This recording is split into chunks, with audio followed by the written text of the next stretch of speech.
നിങ്ങൾക്ക് ഞാനൊരു കഥ പറഞ്ഞേറ്റെ.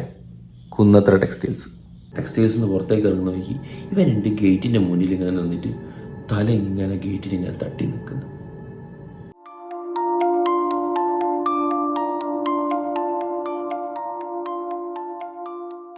കോഴിക്കോട് കൂമുള്ളി എന്ന് പറഞ്ഞ സ്ഥലത്ത് കുന്നത്ര ടെക്സ്റ്റൈൽസ് എന്ന് പറഞ്ഞിട്ട് ഒരു ടെക്സ്റ്റൈൽസ് ഉണ്ടായിരുന്നു. ഇപ്പോഴും അത് അവിടെ തന്നെ ഉണ്ട്, പക്ഷെ കുറച്ച് കാട് കയറിയിരിക്കുന്നേ ഉള്ളൂ. അത് 40 കൊല്ലം മുന്നേ കംപ്ലീറ്റ് ആയിട്ട് പ്രവർത്തനം നിർത്തലാക്കി. സംഭവം നടക്കുന്നത് അന്ധകാല.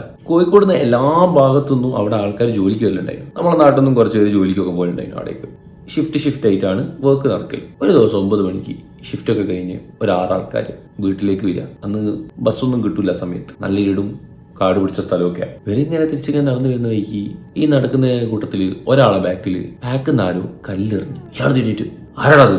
അല്ല, ആരും മിണ്ടിയില്ല, ഒച്ചയൊന്നും കേട്ടില്ല.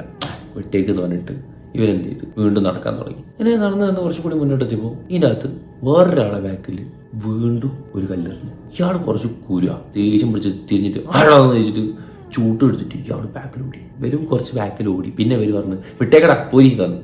ഈ 5 ആൾക്കാർ തിരിച്ച് നടന്നു. അവൻ ബാക്കിൽ ഈ ചൂട്ടും പിടിച്ച് ഓടിയോന് തിരിച്ച് ബാക്കിൽ വരുന്നുണ്ടെന്നുള്ളതിലാണ് ഇവർ തിരിച്ച് നടന്നത്. ഇങ്ങനെ ഈ ഓഡിയോന്റെ വീടാണ് ഫസ്റ്റ് എത്തുന്നത്. പിന്നെ ഇവന്റെ വീടിന്റെ മുന്നിലെത്തിപ്പണ്ട് ഇവന് കെട്ട ചൂട്ടുമായിട്ട് ചൂട്ട് കെട്ടൊക്കെ പോയി ആ ചൂട്ടും കൈ പിടിച്ചിട്ട് ഇവന്റെ വീട്ടിലേക്ക് ഇങ്ങനെ നടന്ന് കയറുന്നത് ഇവർ കണ്ട്. ഇവ നമ്മളെ ബാക്കിലല്ലേനു, അല്ലോടെ ഇങ്ങനെ മുന്നിലെത്തിന്ന് ഇവരെടുത്തേ പോയി ചോദിച്ചു.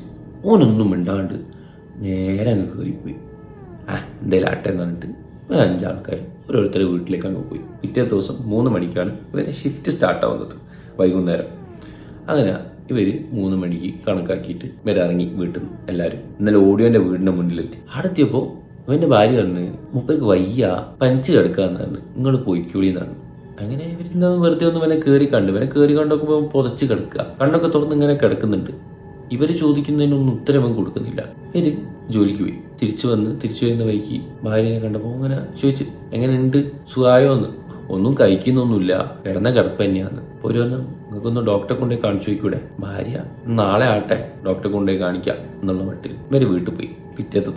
പിറ്റേ ദിവസം ഭാര്യ ഇവനെയും കൂട്ടി ഡോക്ടറെ അടുത്ത് പോയി. ഡോക്ടറെ അടുത്ത് പോയ സമയത്ത് ഡോക്ടർ കുറച്ച് മരുന്നൊക്കെ എഴുതി കൊടുത്ത് മരുന്നൊക്കെ കുടിച്ച് ഇവനെ വീട്ടിൽ ഇരുത്തി. അങ്ങനെ 2ാമത്തെ ദിവസമായി, 3ാമത്തെ ദിവസമായി, 4ാമത്തെ ദിവസമായി. ഇവന്റെ പനി മാറുന്നില്ല, ഇവൻ ഉറങ്ങുന്നില്ല, ഇവൻ ഭക്ഷണം കഴിക്കുന്നില്ല, കിടന്ന കിടപ്പ് തന്നെ. 4ാമത്തെ ദിവസം ഷിഫ്റ്റിന് പോകാൻ നേരത്ത് ഇവര് പറഞ്ഞ് ഒരു വൈദ്യരെയോ കൊണ്ടുപോയി കാണിച്ചു നോക്കി, ചിലപ്പോൾ ഇംഗ്ലീഷ് മരുന്ന് പറ്റായിട്ടായിരിക്കും എന്നുള്ള രീതിയിലുള്ള വർത്താനം. നാളെ കൊണ്ടുപോയി കാണിച്ചു നോക്കാമെന്ന് വൈദ്യരെടുത്ത് കൊണ്ടുപോയപ്പോൾ വൈദ്യർ കുറച്ച് പച്ചമരുന്നൊക്കെ എഴുതി കൊടുത്ത്.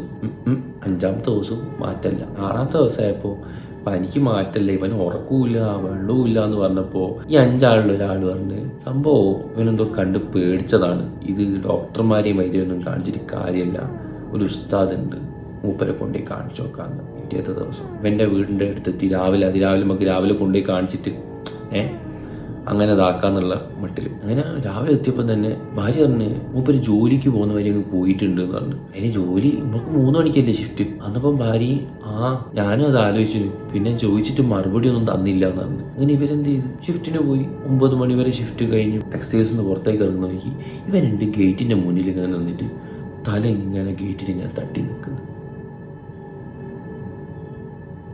അപ്പോൾ തന്നെ ഇവനെ പിടിച്ച് ഇവൻ്റെ അടുത്തേക്ക് പോകാൻ ഭയങ്കര നാറ്റവും കാര്യങ്ങളും വേർപ്പും ഇതൊക്കെ ആയിട്ടാണെന്നുള്ള രീതിയിൽ ഇവനെ തിരിച്ച് വീട്ടിലേക്ക് കൊണ്ടുപോയിട്ട് പറഞ്ഞ് ഇവനെ തൽക്കാലം ഇവിടെ പിടിച്ചിരുത്ത് നോക്ക്, ഞങ്ങൾ നേരത്തെ വരാം, എന്നിട്ട് നമുക്ക് കൊണ്ടുപോകാന്ന് പറഞ്ഞു. 7ാമത്തെ ദിവസം രാവിലെ തന്നെ ഇവരെത്തി. ജീപ്പ് വിളിച്ച് ഇവനെ കൊണ്ടുപോയി ഒരു ഉസ്താദിന്റെ വീടിന്റെ മുന്നിലെത്തി. ഈ വീടിന്റെ ഗേറ്റ് തുറന്ന് ഇവനെങ്ങനെ താങ്ങിയിട്ടാണ് കൊണ്ടുവന്നവരും.